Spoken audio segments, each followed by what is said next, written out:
Welcome back to our channel, the Travel Planner Uncensored, a trusted source on travel news worldwide. In this week's travel news highlights, we look at news updates from airlines, visa regulations, and other interesting tourism highlights around the world.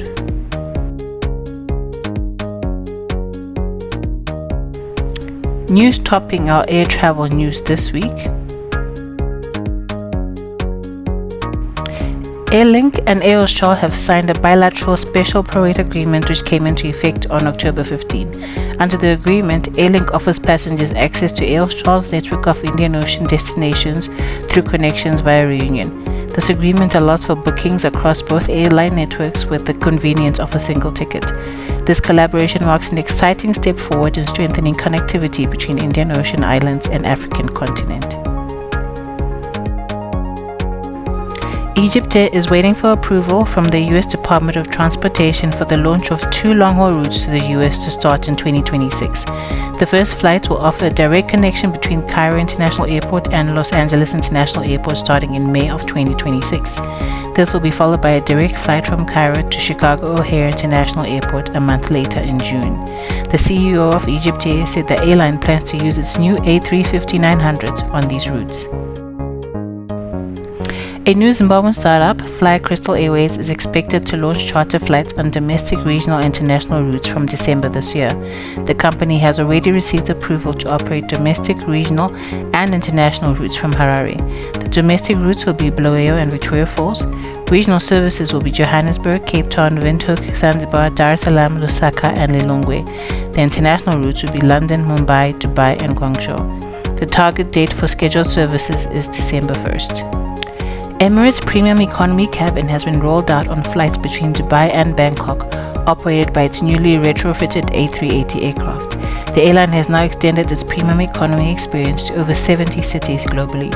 Located at the front of the main deck, the 56 Premium Economy seats are laid out in 2-4-2 configuration. Each seat is equipped with 34cm HD screen with Bluetooth pairing capabilities. United Airlines has announced its summer 2026 schedule with services to 4 new cities across Croatia, Italy, Scotland, and Spain. The new flights will operate between Newark and Split, Croatia 3 times a week from April 30, Bari, Italy 4 times a week from May 1st, Glasgow, Scotland daily from May 1st, and San Diego, Spain 3 times a week from May 27. The airline is also adding its first service between Washington Dulles and Iceland daily from May 21st. Cathay Pacific will extend complimentary Wi-Fi services to Cathay Gold members in all cabins from November 15. Complimentary Wi-Fi is now available for first and business class passengers, as well as Diamond and Gold members. The airline plans to roll out Wi-Fi to passengers in Premium Economy by the end of the year. The Wi-Fi service allows passengers to check emails, browse the internet, stream audio, use social media and messaging apps, and access cloud storage services and other professional apps. Singapore plans to introduce a levy on all departing flights after Parliament passed a bill on October 14. The levy will be collected by the Civil Aviation Authority of Singapore and will be used to procure and manage sustainable aviation fuel for airlines operating out of the country. The levy aims for 1% green fuel usage at Changi and selected airports by 2026. Economy class passengers are expected to pay a levy of 3 Singapore dollars for short-haul flights, 6 Singapore dollars for medium-haul flights, and 16 Singapore dollars for long-haul flights. The international airline industry is expected to lose more than $11 billion by the end of this year due to ongoing aircraft supply chain challenges. The report states that the supply backlog reached a historic high of more than 17,000 aircraft in 2024. The backlog has compromised airlines' long-term fleet renewal and route expansion plans.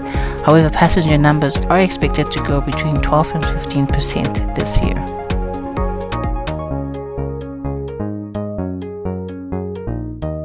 In new visa regulation news this week, with immediate effect, foreign travelers to India are required to fill out an online e-travel arrival card with 72 hours before their arrival.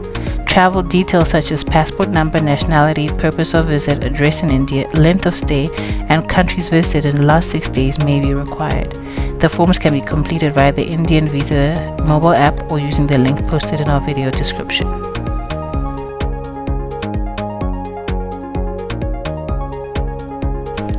As the US government shutdown closed its third week, the US travel industry continues to face disruptions, costing the travel economy $1 billion each week in lost spending.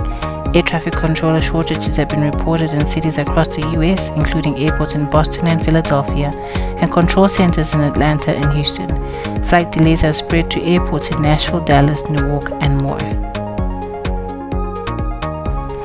Mali has announced that US nationals visiting the West African country will be required to post a bond of up to $10,000 for business and tourist visas in response to a similar requirement the Trump administration has imposed on its citizens.